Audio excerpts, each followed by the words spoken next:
লাল সবুজ জার্সিতে অভিষেক। বাংলাদেশ দলের জার্সি গায়ে এই ডেবু ম্যাচেই বাজিমাত করলেন যুক্তরাষ্ট্র প্রবাসী রোনাল্ড বেঞ্জামিন সুলিভান।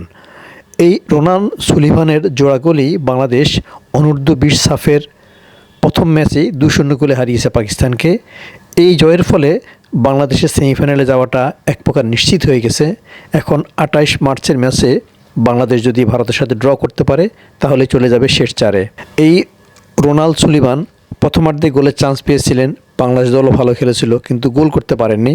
তবে বিরতির পর তিনি দূর থেকে যে দর্শনীয় ফ্রিকিকে গোলটি করেছেন তাতেই তার যাত্রী নিয়েছেন, বুঝিয়েছেন যুক্তরাষ্ট্রের ফিলাডেলফিয়াতে খেলার যে অভিজ্ঞতা, যে কারিশমা তিনি যুক্তরাষ্ট্রের মাঠে পেয়েছেন সেটাই তিনি দিচ্ছেন বাংলাদেশ জাতীয় দলকে। যে কারণেই তার জোড়া গোলে বাংলাদেশের জয়। তিনি প্রথম গোলটি করেছিলেন ফ্রিকিকে, ডান পায়ের ফ্রিকিকে, আর পরের গোলটি করেছিলেন বাম দিক থেকে আসা ক্রসে ড্রপ হেডে। দুই গোলই কিন্তু তার মুন্সিয়ানার পরিচয়। যে ড্রপ হেডে তিনি গোলটি করেছিলেন সেই বল পাকিস্তানি গোলরক্ষকের হাতের পাশ দিয়ে গড়িয়ে গড়িয়ে জালে যায়। ফলে এই দুই গোল দিয়ে ম্যাচের সেরা খেলোয়াড়ের পুরস্কারটি তিনি জিতেছেন।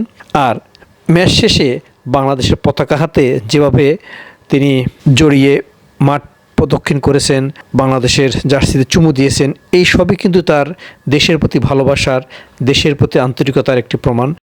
তার জন্ম আমেরিকায়, তার নানি বাংলাদেশি, সেই হিসাবে তিনি বাংলাদেশি বংশোদ্ভূত হয়ে ফিফার যে নিয়ম আছে সেই নিয়মে তিনি বাংলাদেশ দলে খেলার সুযোগ পেয়েছেন। আর প্রথম ম্যাচে জোড়া গোল করে তিনি জানান দিয়েছেন তিনি আগামীতে বাংলাদেশ সিনিয়র দলে প্রতিনিধিত্ব করার জন্য আসছেন। একদিকে হামজা চৌধুরী, জামাল ভুঁইয়া, তারেক কাজী, জায়ান আহমেদের আগমন, এরপর এখন অনূর্ধ্ব-20 দলে রোনাল্ড সুলিভানের অভিষেক, সব মিলিয়ে বাংলাদেশের ফুটবলে এখন দেশিদের সাথে প্রবাসীদেরও সরব উপস্থিতি। আর এই উপস্থিতির জের ধরেই বাংলাদেশ দল সাফল্য পাচ্ছে। সিনিয়র জাতীয় দল সর্বশেষ ম্যাচে হারিয়েছে ভারতকে, আর অনূর্ধ্ব-20 দল বছরের প্রথম ম্যাচেই জয়ের দেখা পেল অনূর্ধ্ব-20 সাফে। এখন বাংলাদেশ যদি পরের আরও 3টি ম্যাচ, অর্থাৎ ভারতের সাথে গ্রুপ ম্যাচ, এরপর সেমিফাইনাল এবং পরবর্তীতে ফাইনাল, এই 3টি ম্যাচও জিততে পারে তাহলে শিরোপার দেখা পাবে, শিরোপা পুনরুদ্ধার করা হবে অনূর্ধ্ব-20 সাফে। সে কথাই কিন্তু ম্যাচ শেষে জানিয়েছিলেন রোনাল্ড সুলিভান। আর পিটার কক্স তো বেশ উল্লসিত দলের এই জয়ে, তিনি বেশ খুশি দলের পারফরমেন্সে। যদিও তার মতে পাকিস্তান অনেক শক্তিশালী প্রতিপক্ষ ছিল। ম্যাচে পাকিস্তান পিছিয়ে পড়ার পর একটি গোল করেছিল, তবে সেই গোলটি রেফারি বাতিল করে দিয়েছেন। এই ক্ষেত্রে রেফারি ভুল করেছেন।